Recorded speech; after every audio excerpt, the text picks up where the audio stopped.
the president as well. Those people will say, well, so the bigger picture is 4 p.m. That's when we expect the action here to begin.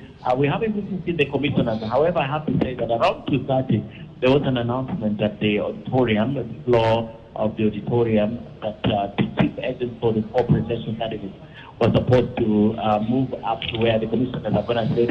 So we suspect that they were meant to sign the final form that they'll be using in the declaration of this result. So that's where we are. No one has spoken about it, and no one knows what's happening. But I'll tell you from where I sit, all the teams from all these political parties and all these presidential campaigns are already seated. They're just waiting for that grand announcement. There was earlier on a little bit of celebration next to Bomas, but that has been pushed a little bit further away. If you're familiar with the current ground, and it's been pushed to Galleria near the mall where there's the roundabout. So they've been taken a little further. Security has been briefed, serious security here, and of course, national and international journalists, everyone waiting, everyone, I must say, is anxious and debating, especially for the different campaigns, who will they win this race. So that's what we're doing here now, just seated.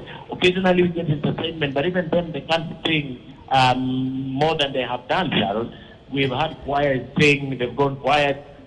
We get sometimes the DJ playing music, patriotic songs, I must say, songs that encourage gospel songs. That's what we hear here. But then sometimes it just goes very quiet, you know. So it's interesting what's happening here, but the truth is there's a lot of tension, there's a lot of anticipation. As I said earlier, Chebukati has to deliver this baby, and everyone is hoping this will be a legitimate baby. So that's the bigger picture here, Sharon. Unless you have a question for me. Right, that's clear, Ken. Of course, we can only wait, right? We can only wait at this point. 4 p.m. is the revised time by the IEBC, saying that it is at 4 p.m. that now this announcement will be made. That's just about 22 minutes from now. And of course, if in case of any happenings, Ken will be letting us know what is happening there. But important to know that this is the last lap of this electoral, particularly the presidential election at this particular point before the announcement of the winner. And what has been happening is that after the collation and the verification of the Forms 34B, that then the presidential election returning officer, Wafula Chebukati, would then prepare Form 34C, which is the collation of all Forms 34B from the constituencies, that is the 290 of them, including one extra one, that is the diaspora vote. And after collating all the numbers from the Forms 34B and collecting them in the Form 34C, there's only one Form 34C, then this is given to the agents of the presidential candidates for verification and signing, just making sure that all the agents are on the same page, are in agreement with what has been written on that document. And once that has happened, that the preparation and the signing and verification and signing of Form 34C by Wafula Chebukati. Wise, then when it comes to industrialization, then we've lost out to other neighbors because the cost of production around here has actually gone higher. So you bring a continental headquarters office in Upper Hill, but the factory is in Addis, probably in Dodoma or in Uganda. But then the real office, the headquarters, is actually in Nairobi, just with 4 people. Right. So we lose out on the other things. I've been hearing from our panel and earlier on that there could be a clear win, a first round win, if the two, particularly at this point, we are looking at the top two presidential contenders, that is UDA's William Ruto and Azimio la Umoja, One Kenya's candidate, Raila Odinga, that a clear win would mean that either of these candidates, whoever has one, would have to have garnered 50% and an extra one, just so that, that is proper and sealed. So 50% plus one, and also garnering 25% of half of the Kenyan counties, for each of half of Kenyan counties. And for these two, they already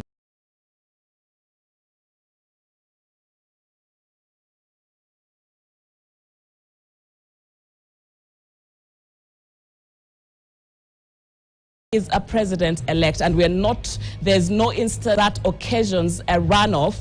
And if there is a runoff, first of all, then this has to happen 30 days from today. Constitutionally, a runoff would have to be conducted, a re-election would have to happen 30 days from the declaration of presidential results that is stipulated in the Kenyan Constitution of 2010. But if there is a clear winner, then what happens next is the process of transfer of power and assumption of office. And this process is also, stipulated in the Constitution. There is a committee under the Assumption of Office of the President Act that is mandated with overseeing that transition process, and their job is not limited to overseeing the transitional issues, and of course they're also mandated with planning and organizing the swearing-in ceremony if there is a president-elect, and if this is not contested by way of a petition. So if there is a president-elect and there is no petition, then the plans of swearing in the president as has been elected would kick into place, and this particular mandate is on the committee of the assumption of the office of the president, and their duty includes also arranging security.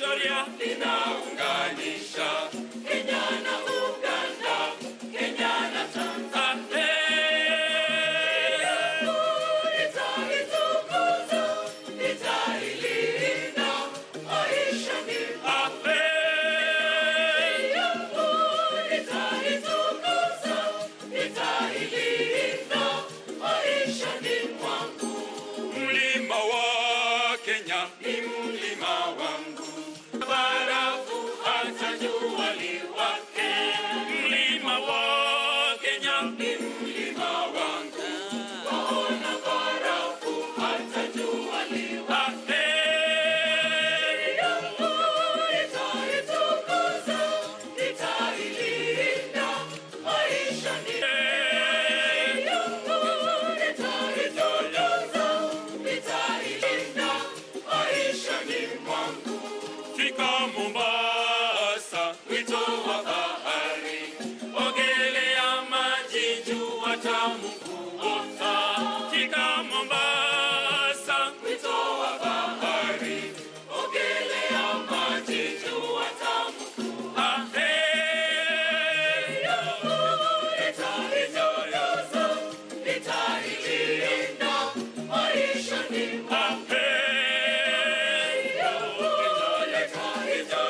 They are waiting for that result. They've been marching to the Bomas of Kenya, although that is a no-go zone, the National Tallying Center, but they were saying they are waiting for that result to be called in their favor. And many of them saying they expect nothing less than that to be the case. However, their moods have not been dampened by the fact that the former Prime Minister is yet to arrive at the Bomas of Kenya, where that result, the presidential election result, is set to be announced. They are saying their expectation is that they will be successful. However, several others still going on with their business. You'll see omena there being sold. There's a lady here with some njugu, but majority of the youth are standing by. Even on the main road, Kasarani, most of the business they are shut down, but they say a whole country, and in fact many parts of the world, training their eyes on how this election is unfolding and the results. But important to note, because we've seen that in the past, even in other elections, you'd find heavy security deployments ahead of these kind of scenarios or situations, just in case. It could go either way, we don't know. It has been a neck-and-neck contest, a very tight race. And so, however, we've gone round and it's all peaceful, it's all good. So we'll keep vigil, we'll keep and stay put here and bring you updates from what residents here say is Raila Odinga's bedroom, that they've supported him over the years to the man in as far as the ballot and vote is concerned. And this fifth time round, they will be hoping he can be successful. And for his competitor, William Ruto, remember, he has won every election he has vied in and participated in. This is his first time running for president. So the stakes are high. They've also been witnessing the images and coming from different parts of the country, whether it's Kisumu or Eldoret. Every side still holds up until now that they are winning. But the beauty is that at some point, once Wafula Chebukati takes to the podium, a decision will be rendered. And the call across board is that that decision is accepted. And of course, if there's a contestation, then due process, which is clearly articulated in our laws, a presidential election petition, then becomes a route in which those who are aggrieved by the result pursue, as opposed to any other forms of violence. But for now, all good here. Excitement. Oh, and remember, maybe I could show you the railway. I don't know if it's too much of a walk. When we saw those scenes that was uprooted in the last election, and they were saying they hope never to have those scenes repeat. And we are right here next to that. Our picture may be a little bit shaky, but bear with us. This is live television. And so this is it, from this end all the way up to the other. And when those chaotic scenes then were witnessed, this is what we saw. However, today they are saying they are peaceful, they are hopeful, and that is a great place to begin, Sharon. Thank you very much, Sophia. Of course, very important to hear what the residents are saying there, that they are committed to peace. Of course, we've seen Kibra, among other areas that tend to be political strongholds for top contenders in the presidential polls, always getting, into that cycle of what happens after election results are announced. And of course, we've seen this in Kibra, we've seen it in Kisumu, we've seen it in Rift Valley, where our reporters are with the citizens, of course, excited and hoping that their preferred candidate gets to clinch the winner of that presidential election, but also committed to not engage in any sort of violence. Also, of course, important to remember is that the international election observers have really given this poll a thumbs up in terms of how it has been conducted, and of course also in terms of how peaceful it has been, with only isolated cases of violence and malpractices reported. Let's go back to Bomas now. Dave.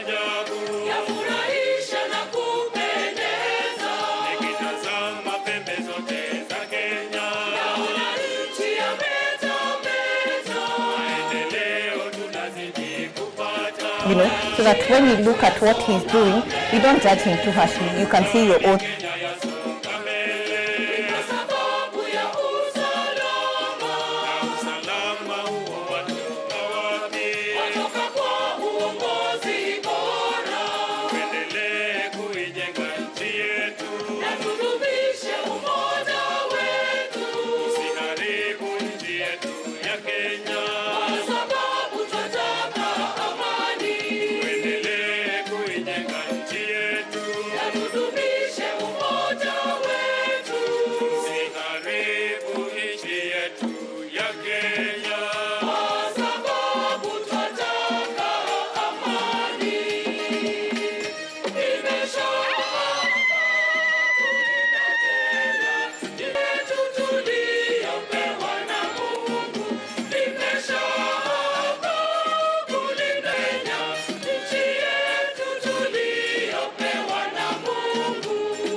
where the IEBC is not only expected to declare a winner, but also declare and announce results from the 28 constituencies that have so far not seen their results announced. But there is some activity here. We are seeing a number of vehicles actually accessing this particular pavilion. Of course, we'll be trying to find out what exactly is happening right here. And of course, definitely just to show our viewers what is actually taking place. Definitely, this is where the DP is holed up, accompanied by, we've also seen his wife, Rachel Bruto, who arrived right here alongside him. And definitely with beaming faces, smiles on their faces, and maybe hoping that the outcome of this presidential election will be into their favor. But of course, that is an answer that lies with IEBC Chairman Wafula Chebukati, who has for some hours, we haven't even seen him away apart from the various IEBC commissioners who have been around here. We were able to spot Commissioner Justus Nyang'aya. We were also able to spot Commissioner Irene Masit, but Chebukati has not been around, and definitely a Solomonic moment awaits him, even as a bittersweet moment on the other side awaits the presidential candidates who are here and are waiting to know their fate in the presidential election. And definitely just earlier on, we were able to see the two other presidential candidates who arrived here before the DP, and that includes Agano Party leader David Mwore Wahiga, who just yesterday conceded defeat,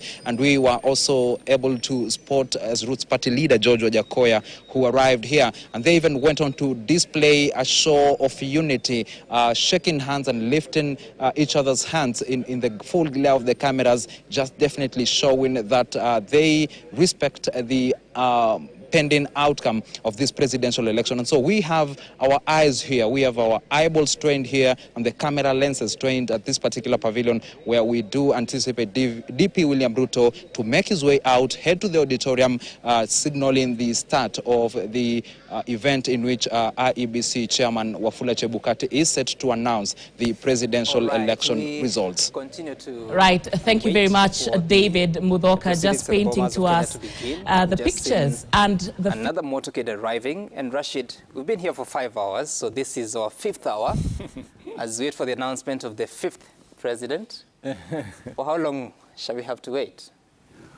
Sidhani kama tutasubiri sana, kama kwa wanapozungumza wachanganuzi Sam Gitu kwamba kama ashafika sasa hivi na ni saa 10, basi inamaanisha muda wote kuanzia sasa IEBC itaweza kutekeleza majukumu yake kisheria, na taifa liweze kujua ni yupi ambaye amepata kura nyingi zaidi. Kile kitu ambacho singependa nikizungumze sana ni kwamba situmie neno na kwamba kuna mmoja atashindwa, mmoja atabwagwa. Ni maneno ambayo yanatia chuki sana kwa wafuasi. Kwa tuseme tu mmoja amepata kura nyingi, alafu watatu wakapata kura chache, basi mwenye kura nyingi ndiye ambaye anastahili kupewa cheti na kuwa kiongozi. Kwa sababu sasa hivi hata ile sherehe ilikuwa inaendelea maeneo tofauti tofauti, baada ya viongozi wote wamefika, kidogo imetulia. Kumaanisha kwamba sasa hivi hamna sherehe. Sherehe itaendelea baada ya mwenyekiti kutangaza yule ambaye ameweza kupata idadi ya kura nyingi. Nafikiri ni siku ngumu sana kwa wale wagombea urais kushinda wale wafuasi wanaosubiri kujua nani atakuwa rais wa 5. And the most interesting bit is that as we await the arrival of former Prime Minister Raila Odinga, we've seen a motorcade, we're waiting to confirm if indeed that is him. Then it would be a rare occurrence because, Steve, in 2017, we didn't see all the presidential candidates at the Bomas of Kenya. In fact, the most significant candidate was the winner, that is Uhuru Kenyatta at that time. And I'm talking about the August 8th general election. Should Raila Odinga make his way there, then this would be a historic moment where you find all the presidential candidates at the auditorium waiting for the announcement, which up to this point in time, it appears that it's only Wafula Chebukati's secret. Well, I think the Constitution itself anticipates some minimum or residual level of political maturity and decency. And in a perfect constitutional and political setting, you would be expecting all the candidates that contested in that election to show up for the final announcement. So the failure by the Honorable former Prime Minister Raila Odinga to show up in 2017 can only be explained in terms of political bad manners. He needed to have shown up show appreciation and tell the IBC, we have received your results, but we disagree. You're going to progress to the court. That is the kind of maturity that promotes peace and tranquility in the country. So we expect that if that indeed is his motorcade, that would be commendable. We would have expected him to show up, and if he has indeed arrived, then we thank him and we commend that action. We also expected the other candidate, David Maure, to also show up, just in solidarity, because he participated in the election to the end. Yeah, he's already there, yeah? Yes. That's fine. That is the kind of solidarity we need in our political leadership. It also helps to manage the tension. Because if a leading presidential contender fails to show up to receive the results, it demoralizes his support base. And in a country that is deeply divided along ethnic lines, you can see, even without intending, the action of absconding or staying away from the formal declaration of results, that ceremony, results, and of course there's unrest. Because supporters tend to sympathize. Kriegler said, if you look at the IREC report, the independent review report that analyzed the management of election in 2007, they said Kenyans have a peculiar habit. They are heavily invested in the elections, that it makes it impossible to transition post the election.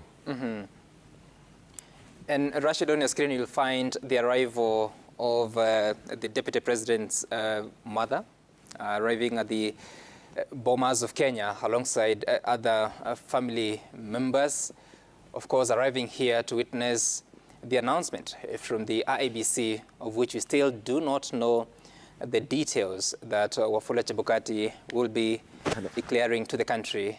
Of course, ours is to wait for that announcement, just like even those friends and family of the candidates will also be waiting for. Lakini pengine kuna swali mtu angependa labda pengine niulize. Kuna uwezekano kwamba hadi kufikia sasa walio pale hawajui nani ambaye ameweza kupata kura nyingi? Kufikia sasa, ikiwa sasa tushafika saa 10, na kuna uwezekano kwamba labda pengine wale viongozi wa karibu na viongozi wao, nauliza nyote, Steve, Javas, na kuna uwezekano kwamba watu wana mwelekeo kwamba inaelekea, ama bado kufikia sasa sio wote wanaojua hasa nini kinachoendelea? You see, Rashid, what I think reasonably so is that it is unimaginable that the leading presidential candidates or the presidential candidates would get invitation, especially in the case of the possible winner, without being told or hinted that he has got the chances, because in this case you've got only the 4 male presidential candidates. Secondly, elections such as this are a national security issue. It is unimaginable, improbable, that, for instance, the head of the military would be unaware of who has won this election. It would be unimaginable that the head of intelligence would be unaware of this who is the winner.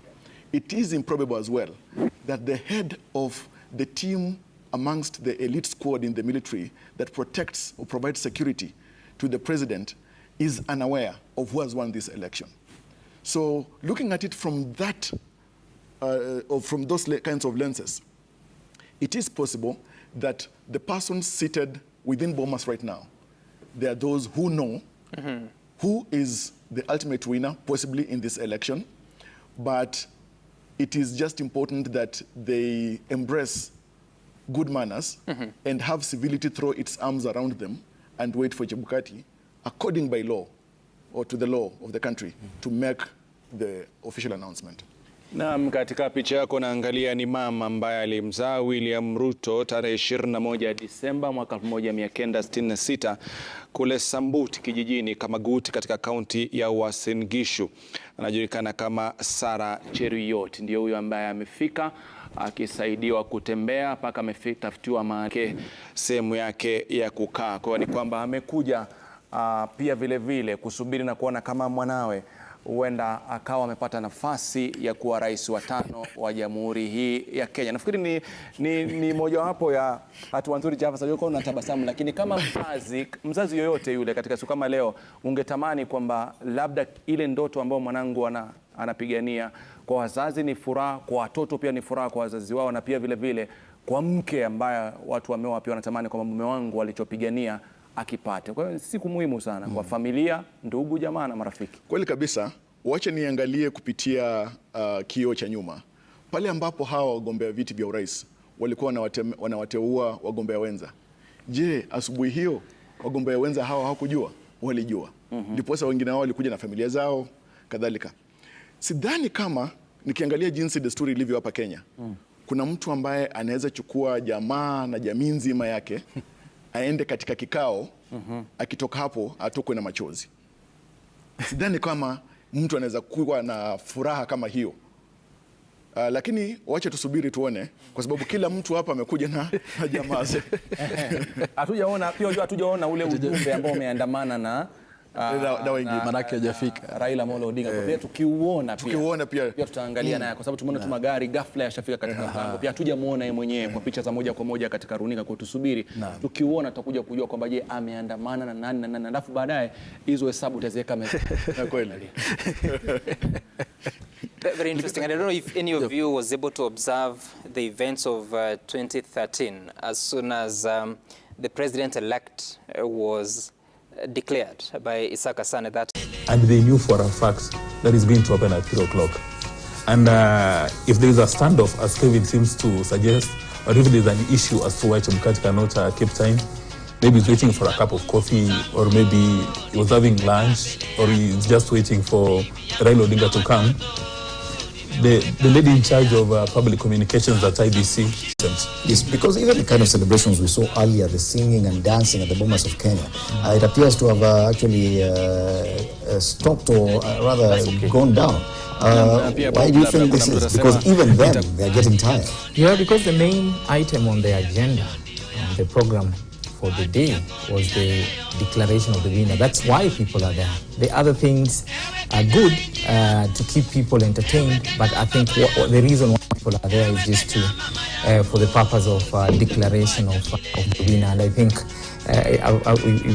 we've seen Kenya, for example, see that Chebukati should declare the winner, and then the choir can sing for so many days if they want. And so they're trying to say that let's prioritize what is important first.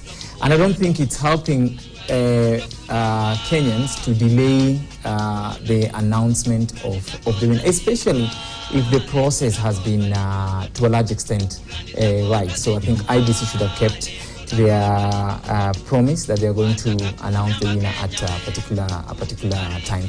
But in the event that there are issues, I think Kenyans deserve some explanation, and so I think IBC needs to come out through the chair or any other official to at least explain to Kenyans that what is happening, because that is also a way of enhancing, building confidence among Kenyans.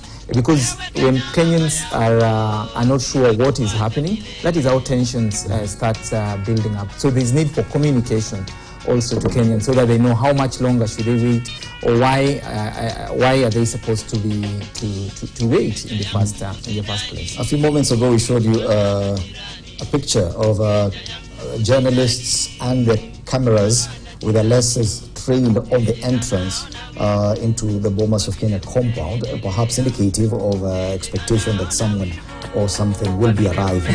And probably that's the delay that we do expect. Do you think that the expectation is that the other candidate, Raila Odinga, who's the only presidential candidate who's yet to make his way to the Bomas of Kenya, that he could be still be expected to arrive there?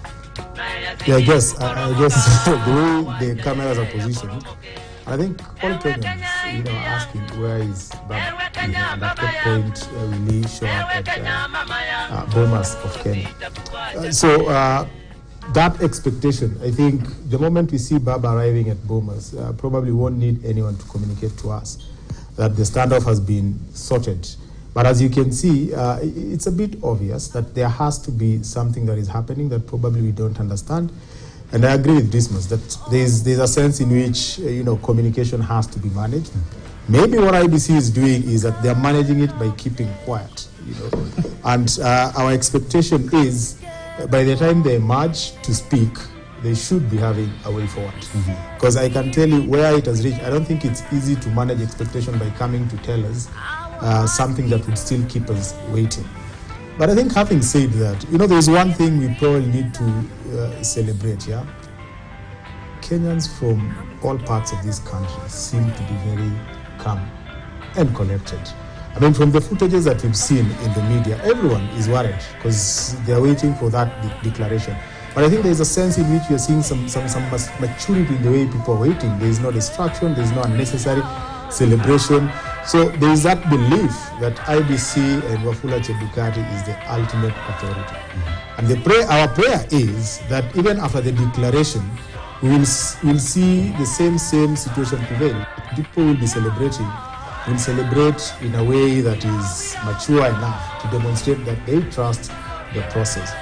But it is also important to note that you know, this is not healthy. I mean, having all Kenyans glued on national TV for all these hours and still waiting, and we have no idea for how long we're going to wait, is not very interesting. Yeah, but Kevin, if you look at social media, even up till now, the two teams are still convinced that each of them has separately won this election, which is also worrying to some extent. The fact that the IEBC opened up the portal and allowed access to any Kenyan who's able and has the resources to download and to tally the results. What does it say? Because surely, if at all it is that clear and transparent, then whoever has been counting should know whether or not they truly won. But the fact that they seem convinced that both teams have won, there's a problem somewhere. Precisely, and that's really part of the challenge with some of the reforms that are happening within IEBC. And they are indeed part of the lessons that we are learning. Because as we said earlier on, the IEBC was put to task to open up the servers of the results of 2017 elections. And that became a huge task. And so what mitigative measure IEBC, in my view, decided to put forward was to open up that server by putting Kenyans through the toil of going through a portal. So it would not be right to probably condemn whichever side as to their celebrations having been convinced that they have won, because the forms are there. Of course, it's such a tedious thing to do because we have tried. Somebody is definitely getting the numbers wrong. Exactly, somebody. And you see, part of that is also what the presidential agents were supposed to be doing on the floor of Bomas. And remember that at some point 2 days ago, one of the chief presidential agents actually walked over a security breach to the microphone and announced to the nation that I wish to think, without paraphrasing, I wish to announce to the nation that Bomas of Kenya is now a crime scene. And by the time you get to that level, as a chief presidential agent, it means that there are serious concerns that are going on.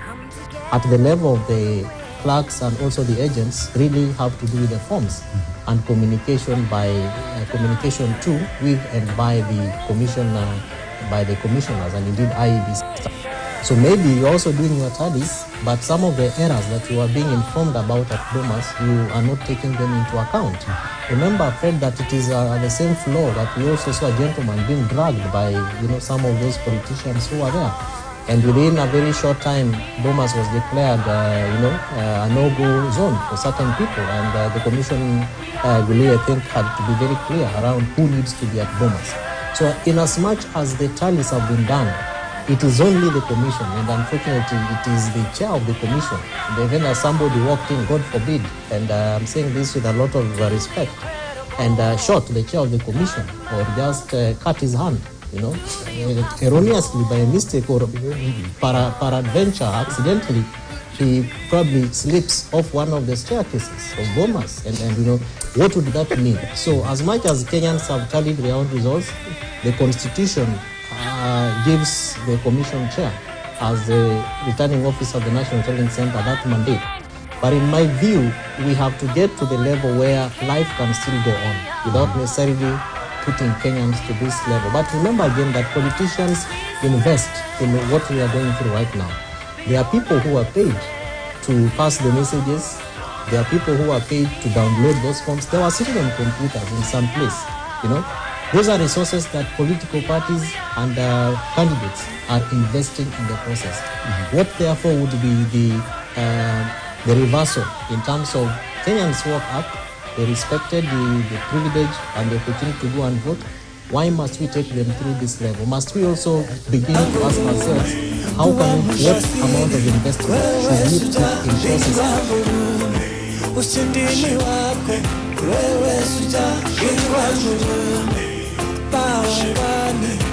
processes? We are.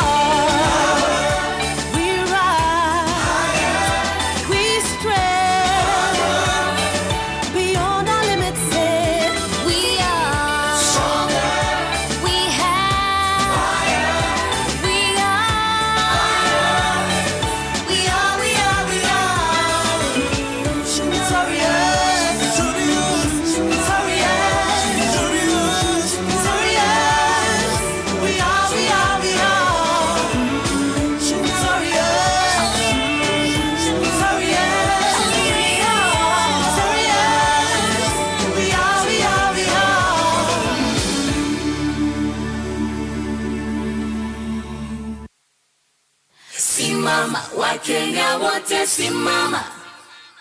Simama, wewe shujaa simama.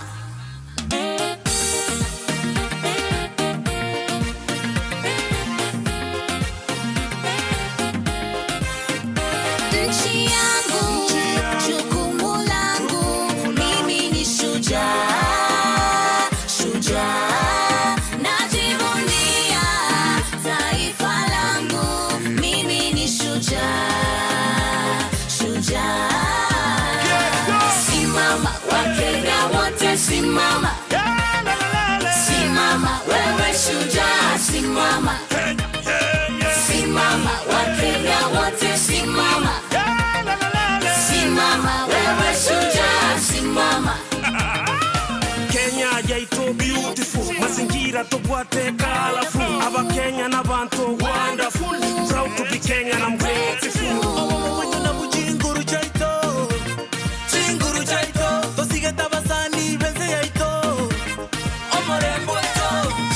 Aseo wamo, tochiche amo. Tusonge kwa pamoja. Tumetoka mbali, tunaenda mbali. Sote kwa pamoja. Jukumu langu, mimi ni shujaa. I am the National Chief Agent for Right to Senior Council, and therefore I am the National Chief Agent for the Azimio la Umoja One Kenya Coalition Party. As you know, we had received an invitation that the announcement by the chairman of IEBC of the results of the presidential results will come out today at 3 p.m. We have been waiting for that announcement, but before the announcement can be made, we as agents had been assured that we will be supplied with the Form 34C, which bears the results of that election. The chairman has been very evasive the whole day. He has been avoiding to meet us as agents. He has deliberately held himself incommunicado. We do not know where he is. We have every reason to believe that this is an extension of the irregularities that all Kenyans have witnessed in these elections. These have been the most mismanaged election perhaps in our country's history. We have, as we speak right now, we do not know what the chairman is doing with those results. We have had concerns, particularly about the integrity of the IEBC technology and server. We have intelligence and reports that their system was penetrated and hacked, and that some of the IEBC officials actually committed electoral offenses, and some of them ought to have been arrested if they were not arrested. I think you will remember that I had earlier stated that Bomas of Kenya was a crime scene, and that was way before the results of this election came out. The reason that I said Bomas of Kenya was a crime scene is because as Kenyans were busy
Lastly, may I say that the results, whatever they are, as we do not know, whether they favor us or they don't, those results have been held in a very opaque manner.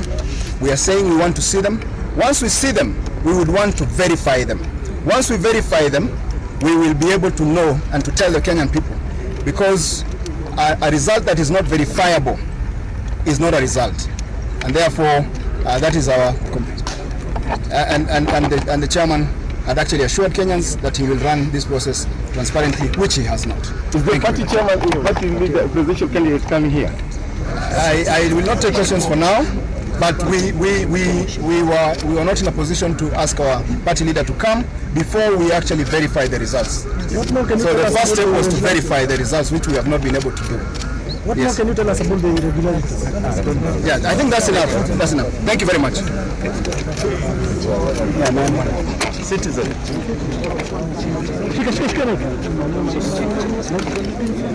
Shika hiyo leo jamaa wa Citizen. Boss, atia huyu jamaa wa Citizen. Citizen you are Mike. Ndio na yangu kutoka. Motox.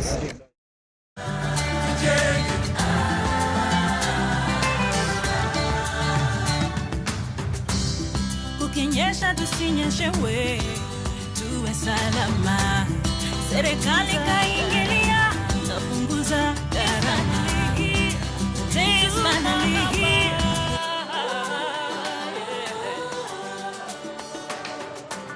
Finally, sawa kwa wote. Sawa kwa wote.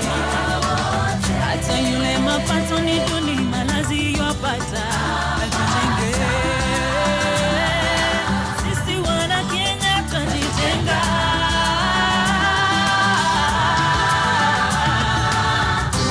Tuanzeni kujenga. Watoto wetu wasikose mahali pa kwenda. Chukua mawe na simiti weka kwa mabega. Tunajenga. Tunajenga. The journey starts with you and with me. Freedom is here. Mimi na wewe ndio wenye nchi, tujenge pamoja. Tuanzeni kujenga. Watoto wetu wasikose mahali pa kwenda. Chukua mawe na simiti weka kwa mabega. Tunajenga. Tunajenga. Tuanzeni kujenga. Watoto wetu wasikose mahali pa kwenda. Chukua mawe na simiti weka kwa mabega. Tunajenga. Tunajenga. Tuanzeni kujenga. Watoto wetu wasikose mahali pa kwenda. Chukua mawe na simiti weka kwa mabega. Tunajenga. Tunajenga.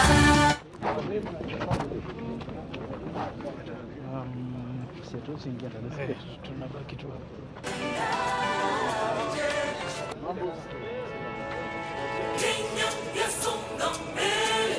Sawa.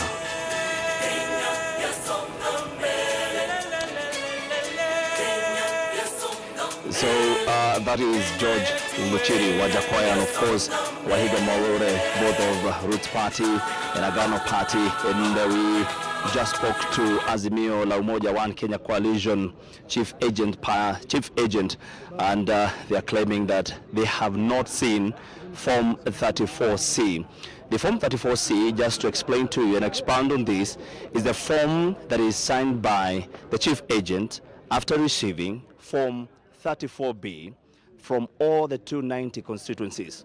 And what they're claiming right now is that the form has not been availed to them. This was supposed to be done when all the 290 constituencies have been verified, and that has not happened. And they're saying they will not sign unless they have verified all the 290 constituencies Form 34Bs. And that is, they're claiming that there have been rigging. That is Azimio la Umoja One coalition.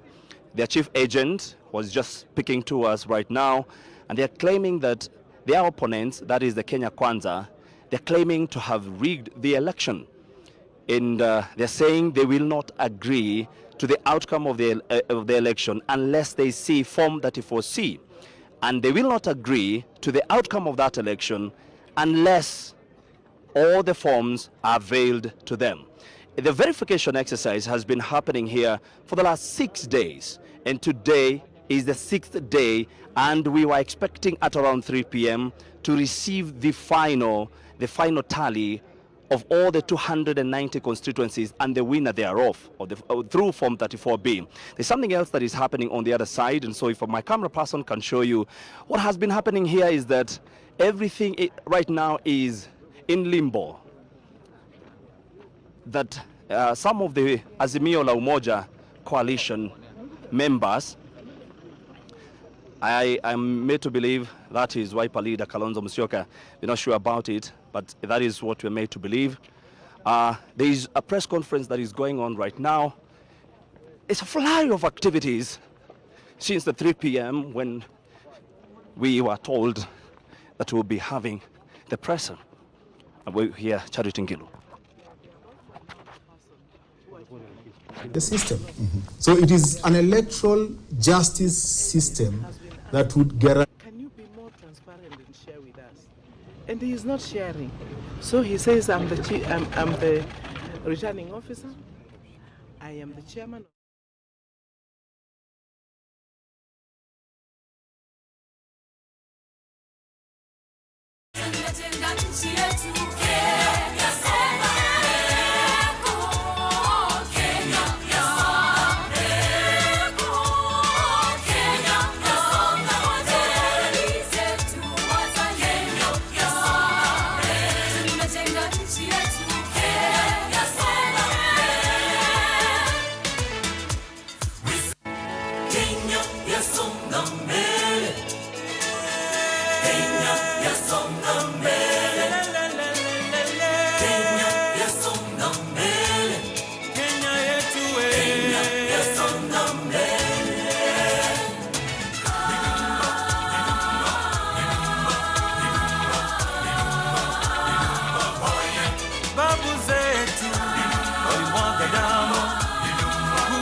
dream. Different colors of a nation come together for the win. We share spirit deep within. Our hearts beat in the rhythm. Different faces of the nation come together for the win. Pamoja tunaweza tujijenga. Pamoja we can. We are power. We rise. We spread beyond our limits. We are stronger. We have fire.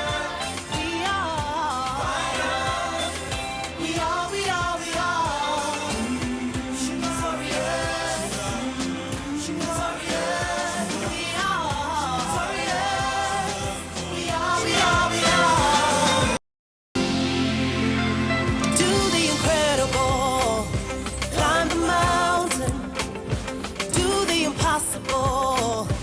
Reach beyond the sun. Put your fear in the real. Put your faith in one another for the win. Pamoja tunaweza tujijenga. Pamoja we can. We are power. We rise. We spread beyond our limits. We are stronger. We have fire. We are.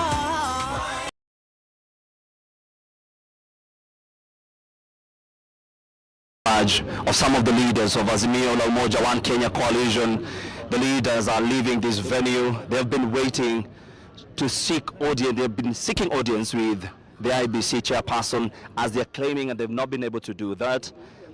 Their chief agent has just told us they have not received Form 34C.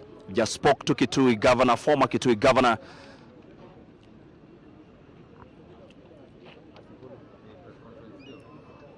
And so what you're seeing right now are some of these leaders leaving after giving us, talking to us.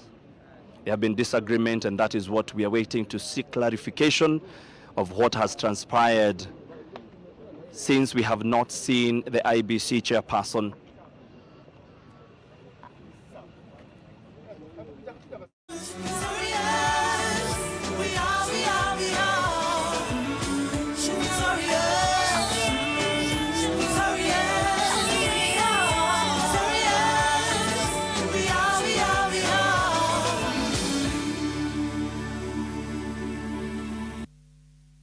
Simama, Wakenya wote simama.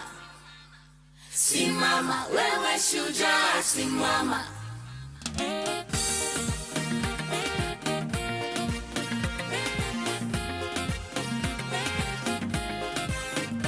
Nchi yangu, jukumu langu, mimi ni shujaa, shujaa. Najivunia taifa langu, mimi ni shujaa, shujaa. Simama, Wakenya wote simama. Simama, wewe shujaa simama. Simama, Wakenya wote simama. Simama, wewe shujaa simama. Kenya yaito beautiful, mazingira tobwate colorful. Aba Kenya na bantu wonderful, proud to be Kenyan and grateful.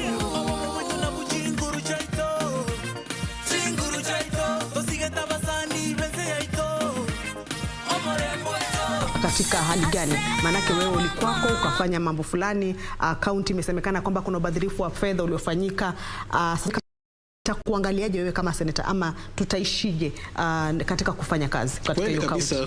Conflict of interest hapo hauwezi ukakosa, lakini labda kidogo hatujui, lakini tujafika mahali kama hapo, lakini tukifika basi nafikiri kuna mikakati ambayo inazabuniwa hata kama nje ya discussion, hata kama watakuweka kando kidogo hivi kwamba kama pass, lakini tukifika hapo najua jawabu mwafaka litapatikana. Ndio. Na Lungwe, tukiangalia hii hali ya kwamba tumeona wagombea wengi waliokwenda kugombea wakiwa huru, kuna mepata idadi imeongezeka kwa sasa. Sijui kama hii tunaweza sema kama ni funzo, pengine tukiangalia chama fulani za mtu wake katika ile nomination kama vilikuwa wanazungumza mwenye alikuwa amegombea huru pengine akapata ile nafasi. Sijui kama hizo masuala ya sasa mnaona kama inaweza kuproject jambo ambalo pengine miaka 5 ijayo vyama vya kisasa vitajaribu kupunguza ule mwingilio katika wakati wa nomination process. Ni ukweli, of course itapunguza, kwa sababu hakuna chama ambacho kingependelea mgombezi ambaye ni mgombezi huru. Na watafanya kila jambo kuhakikisha kwamba kama ni ngome ya chama hiki, kila mtu ambaye amechaguliwa huko anapitia kwenye hiki jambo. But pia tunafaa tuangalie zile tunaita challenges zenye hizi vyama zinapata, sababu unaangalia nchi yetu kuna demokrasia, katiba imesema kila simama wewe shujaa, simama simama Wakenya wote simama wewe shujaa, simama. Ukabila ni mbaya, ndo maana na upinga, shujaa namba 1 nchi yangu na ilinda. Napenda amani, upendo na haki, tumetoka kwa giza twaishi kwa mwanga. Wanamuziki ni shujaa, walimu wote ni shujaa, madaktari ni shujaa, na wachimba migodi ni shujaa, wavuvi nao ni shujaa, wanariadha ni shujaa, wachezaji wote ni shujaa, ni shujaa, wewe dereva ni shujaa, na boda boda ni shujaa, kama maboga ni shujaa, askari nao ni shujaa.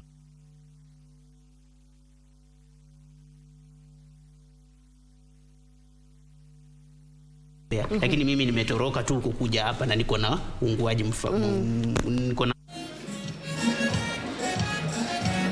uongozi maana yake uongozi ndio uwezo uliopewa na watu wa kuwahudumia mahitaji yao na kushughulikia maslahi yao.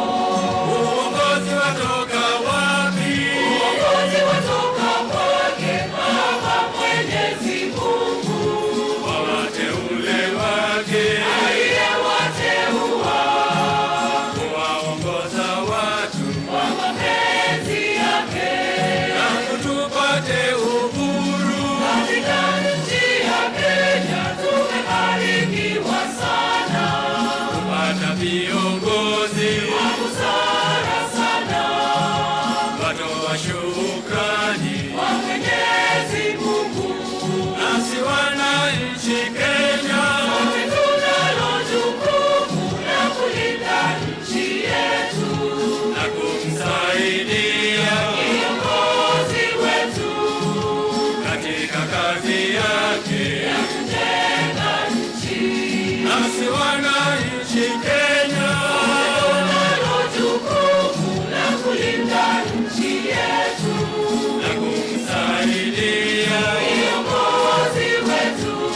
Tunasonga mbele watu wote wa Jamhuri Kenya yetu. Tunasonga mbele watu wote wa Jamhuri Kenya yetu. Haya sisi sote wananchi tushangilie.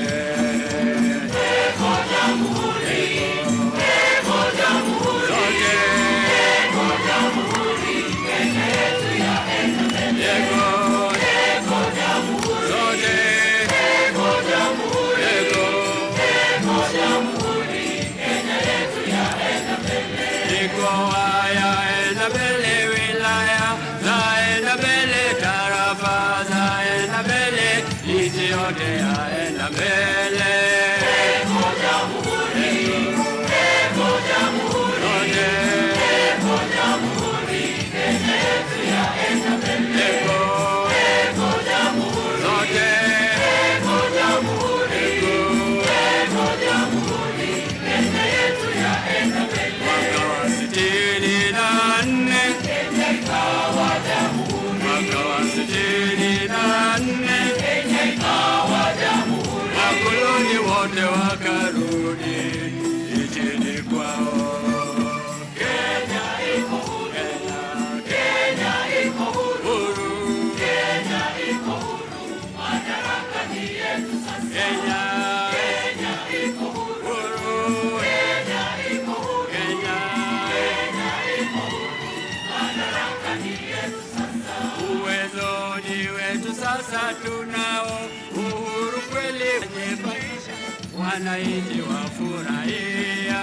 Kenya iko huru, Kenya iko huru, Kenya iko huru, madaraka ni yetu sasa. Kenya iko huru, Kenya iko huru, Kenya iko huru, madaraka ni yetu sasa. Serikali yetu imbioni, tunaendelea mbele. Serikali yetu imbioni, tunaendelea mbele. Tunafuata mwendo wetu Kenya wa harambee. Eko Jamhuri, eko Jamhuri, Jamhuri Kenya yetu yaenda mbele. Eko Jamhuri, sote eko Jamhuri, eko Jamhuri Kenya yetu yaenda mbele.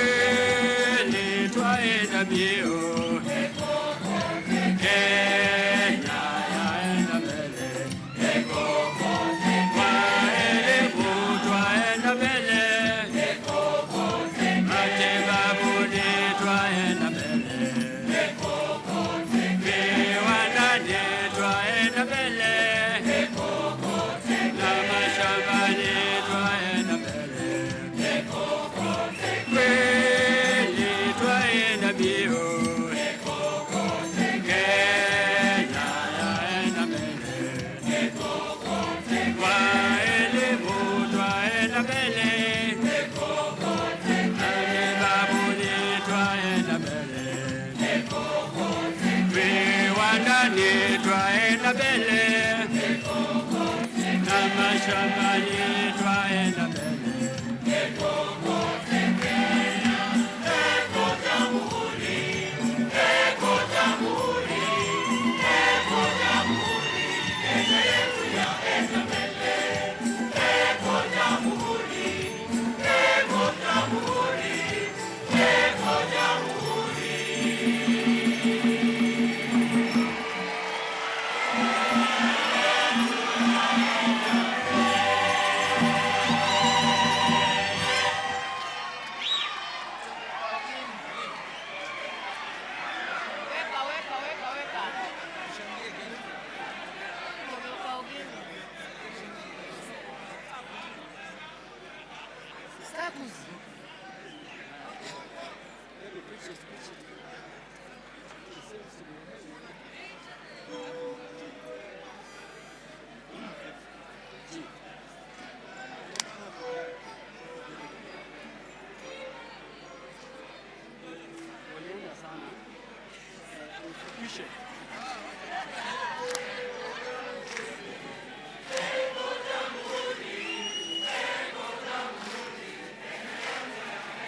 Tunasonga mbele watu wote wa Jamhuri Kenya. tunasonga mbele watu wote wa jamhuri Kenya yetu, tunasonga mbele watu wote wa jamhuri Kenya yetu. Haya sisi sote wananchi tushangilie. Eko jamhuri, eko jamhuri, zote eko jamhuri Kenya yetu yaenda mbele. Eko jamhuri, eko jamhuri, eko jamhuri Kenya yetu yaenda mbele. Mikoa yaenda mbele, wilaya zaenda mbele, tarafa zaenda mbele, nchi yote yaenda mbele. Eko jamhuri, eko jamhuri, zote eko jamhuri Kenya yetu yaenda mbele. Eko jamhuri, zote eko jamhuri, eko jamhuri Kenya yetu yaenda mbele. Mwaka wa 64 Kenya ikawa jamhuri. Mwaka wa 64 Kenya ikawa jamhuri. Wakoloni wote wakarudi nchini kwao. Kenya iko huru. Kenya iko huru. Kenya iko huru. Madaraka ni yetu sasa. Kenya iko huru. Kenya iko huru. Kenya iko huru. Madaraka ni yetu sasa. Uwezo ni wetu sasa, tunao uhuru kweli wa Kenya, wajitawala wananchi wafurahia. Kenya iko huru. Kenya iko huru. Kenya iko huru. Madaraka ni yetu sasa. Kenya iko huru. Kenya iko huru. Kenya iko huru. Madaraka ni yetu sasa. Serikali yetu imbioni, tunaendelea mbele. Serikali yetu imbioni, tunaendelea mbele. Tunafuata mwendo wetu Kenya wa harambee. Hembo. Eko jamhuri, eko jamhuri, eko jamhuri Kenya yetu yaenda mbele. Eko jamhuri,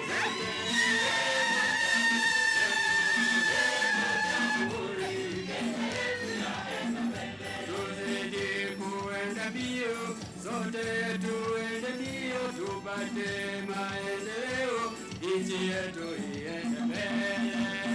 Eko jamhuri, eko jamhuri, zote eko jamhuri Kenya yetu yaenda mbele. Eko jamhuri, zote eko jamhuri, eko jamhuri Kenya yetu yaenda mbele.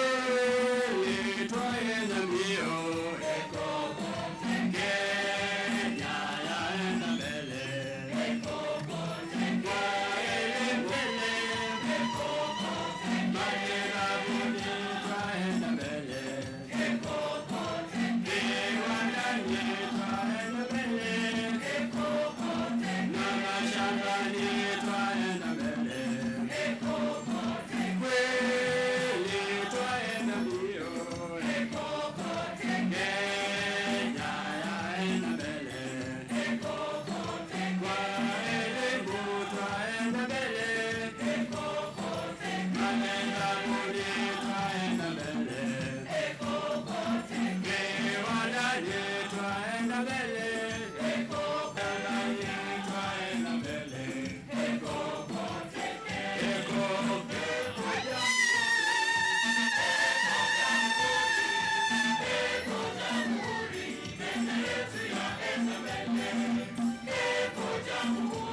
tunajivunia Kenya nchi yetu, kweli yapendeza, kweli yavutia.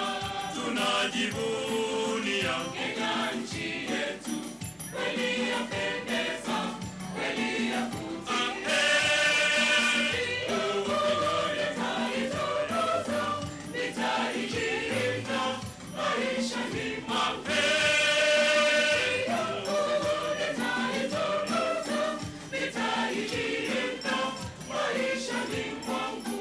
Tazama porini simba anguruma, kifaru yu pale na ndege wa anga. Tazama porini simba anguruma, kifaru yu pale na ndege wa anga. Nitailinda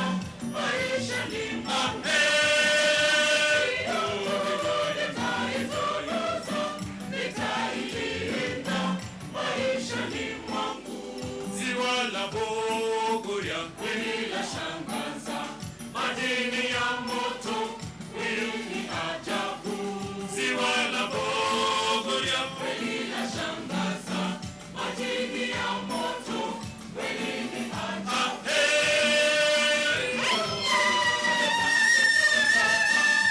Nitailinda maisha ni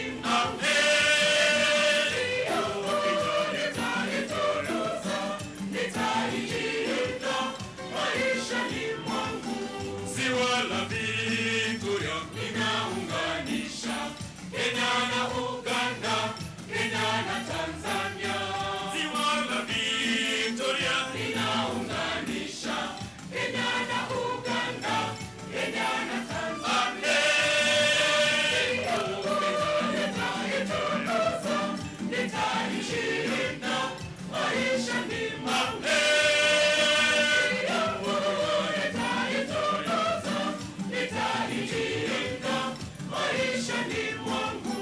mlima wa Kenya ni mlima wangu, waona hata jua liwake. Mlima wa Kenya ni mlima wangu, waona barafu hata jua liwake. Nitailinda maisha ni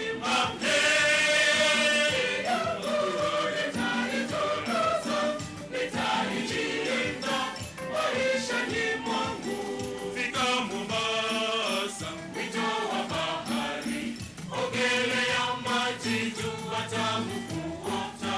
Fika Mombasa, wito wa bahari, ogelea maji, jua tamu kuota.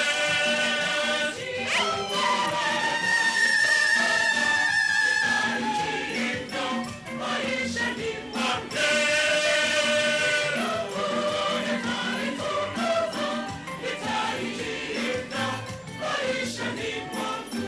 na wananchi wote ni sawa tu, wapenda ugali na sukuma wiki. Na wananchi wote ni sawa tu, wapenda ugali na sukuma wiki.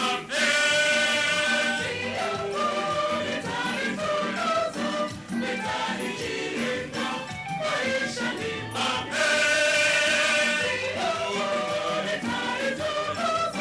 nitailinda maisha ni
yangu, oh Kenya ni nchi yangu, Kenya ni nchi yangu, milele na milele. Naipenda Kenya kwa moyo wangu wote, nitaishi Kenya maisha yangu yote.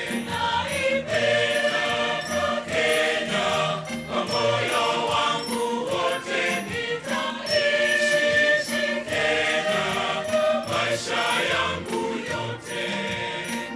Mimi ni mwana Kenya, mimi ni mzalendo, naona fahari kuishi kwetu Kenya. Mimi ni mwana Kenya, nina furaha kuona maendeleo ya nchi yangu Kenya, kuona maendeleo ya nchi yangu Kenya. Napenda amani, umoja, udugu ulio hapa Kenya.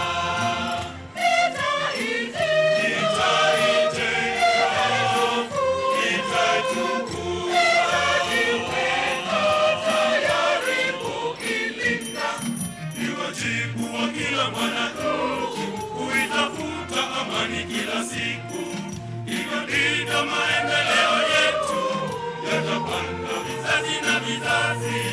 Ni wajibu wa kila mwananchi kuitafuta amani kila siku, hivyo ndivyo maendeleo yetu yatapanda vizazi na vizazi. Ni muhimu sisi wananchi tulinde pamoja, sionyeshe uzalendo wetu. Mimi ni mwana Kenya, mimi ni mzalendo, naona fahari kuishi kwetu Kenya. Mimi ni mwana Kenya, nina furaha kuona maendeleo ya nchi yangu Kenya, kuona maendeleo ya nchi yangu Kenya. Napenda amani, umoja, udugu ulio hapa Kenya.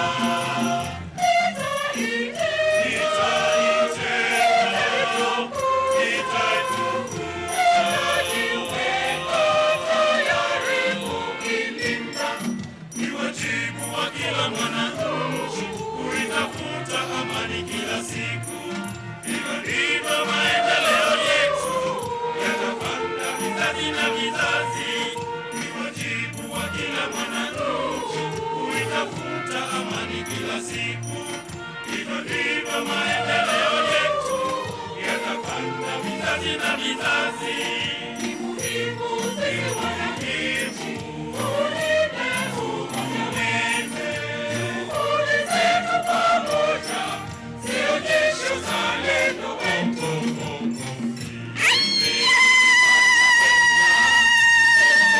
Mzalendo, naona fahari kuishi kwetu Kenya. Mimi ni mwana Kenya, nina furaha kuona maendeleo ya nchi yangu Kenya, kuona maendeleo ya nchi yangu Kenya, kuona maendeleo ya nchi yangu Kenya, kuona maendeleo ya nchi yangu Kenya, maendeleo ya nchi yangu Kenya.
As you can see, parts of the what is happening. We have partnered with all stakeholders, and we'll say it for a fact that as the Commission, we have done a good job. But some things need to be put out there.